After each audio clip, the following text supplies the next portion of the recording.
Let's move along. Your next comic coming to the stage is producing a show on November 30th at the LLynn Theater in Ballard. Check it out if you like what you see. Please put your hands together for LLynn Marks! Upset. Yeah. One of the cool things about the show I'm producing in Ballard on the 30th is not only is it at LLynn Theater, but also Evelyn Jensen, your host, will be the headliner at that show on the 30th. So, yeah, I was hoping that she asked me what I wanted for self-promotion. I was hoping she'd also promote herself, but I guess she's too bashful.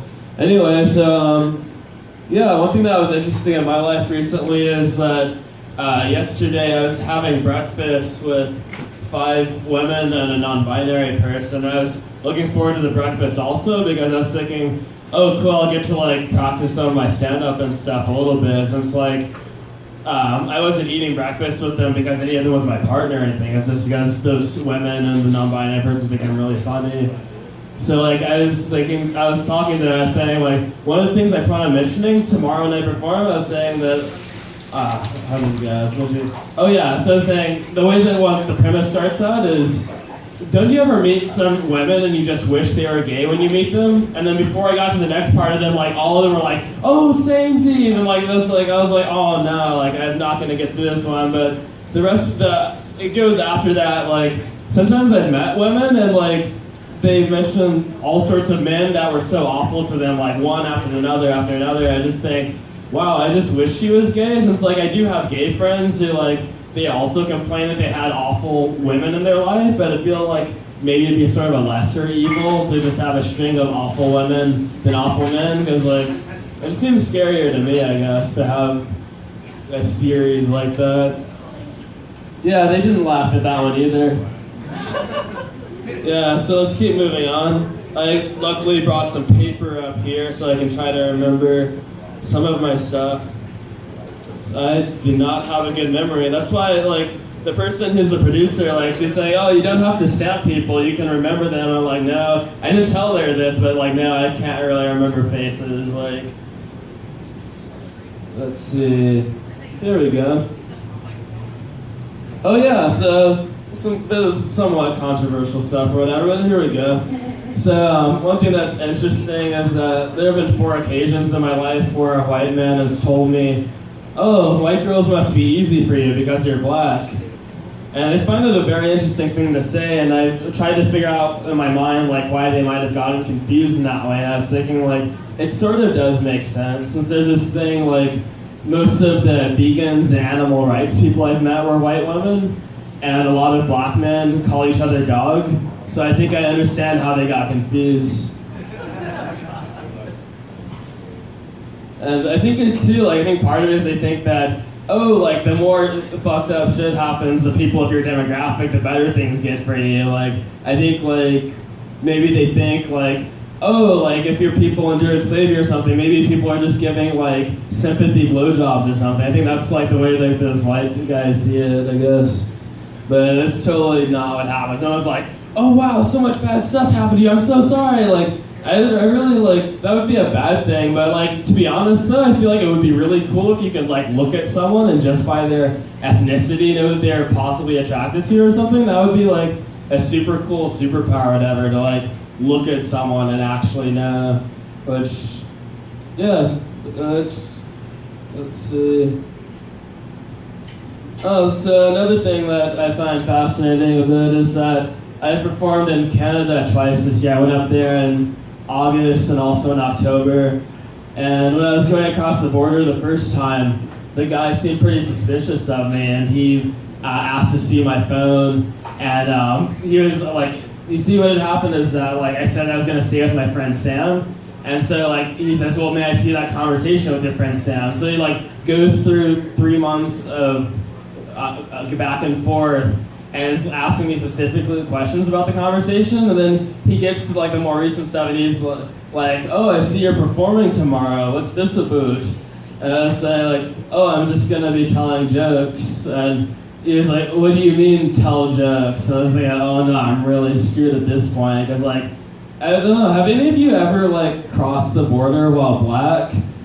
I'm the only black person in here, so that's rhetorical, but Anyway, like, I don't know, like, they tend to be a bit more suspicious of you. What, sorry, am I talking too loud for anybody? Like, I'm hoping not. Anyway, I have a really loud voice. Anyway, so yeah, like, for example, like, when I was, like, 10 years old going over the border, like, I actually got, like, a pat-down and stuff. My dad and I both got pat-downs. I was thinking, like, maybe they thought I was, like, a drug mule, except that my dad had, like, stuffed it in a 10-year-old pocket server. But anyway, back to the more present day in August. So he says, like, what do you mean tell jokes? And I'm thinking, like, oh no, maybe he doesn't know what a joke is and wants me to explain what jokes are. Or maybe he wants to hear a joke. Like, maybe he knows what jokes are, but he just wants to see what type of comedian. Like, maybe he's worried I'm one of those, like, Louis C.K. comedians or something. Like, I don't know. Yeah, fuck Louis C.K. But anyway, like, yeah, I was thinking too, like, it would be cool too. Maybe I could have just said America. Yeah, I don't know, I personally think America is a joke, but I wish more people thought that. Let's see, I should look at what the... Oh, whoa, I'm at the 6-minute mark. Okay, here we go. So let's see. So another interesting thing about me is I'm on the autism spectrum, and that makes it a lot harder for me to, like, understand social situations. I've had a number, like, I guess one, like, I kind of wondered if it had to do with being on the spectrum or not, but earlier, like, there was somebody who was coming in and I was saying, we're doing $5 tonight. This was one of the first people who came before all of you guys. And he said, well, what do you mean, or whatever? And I was thinking, like, oh, I probably should have said something different. Like, I said we're doing $5 tonight. Like, maybe he thought it was some kind of special drinking challenge or something. Like, he looked a little bit worried when I said that.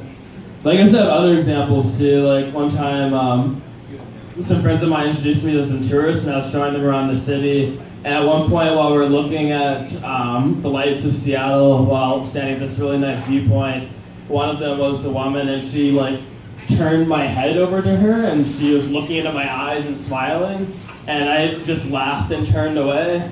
But I guess it didn't take me that long to realize what had been happening. It took me maybe like 5 months, and I realized that she had wanted to kiss me. But yeah.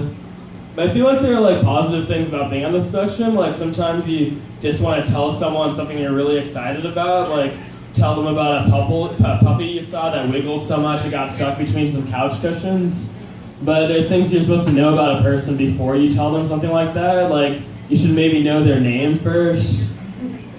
I don't know, I'm not really quite sure how well you're supposed to know a person before you start telling them about that, but I feel like it would make the world better if more people were on the spectrum, maybe. Like, maybe more people would say some random thing that they're excited about to other people as opposed to, like, some, like, awful or boring thing about themselves.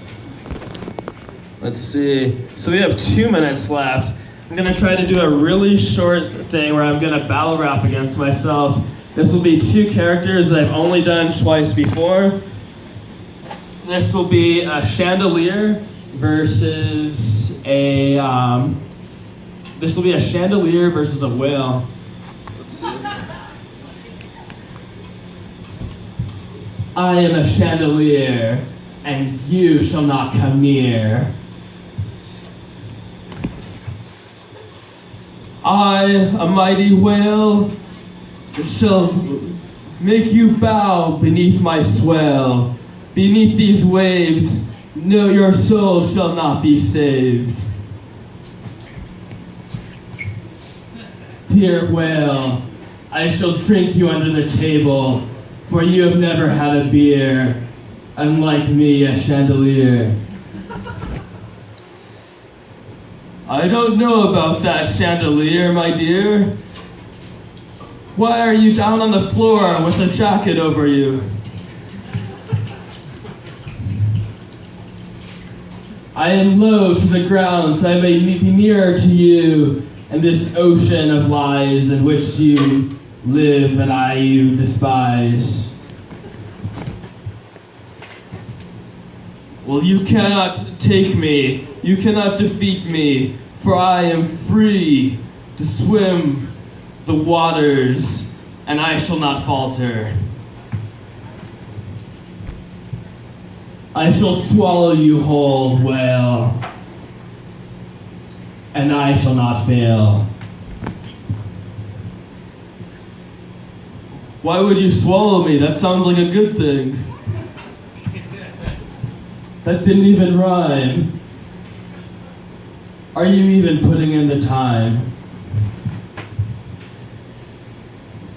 Why don't we go out for coffee sometime? This was supposed to be a battle rap. You didn't answer the question.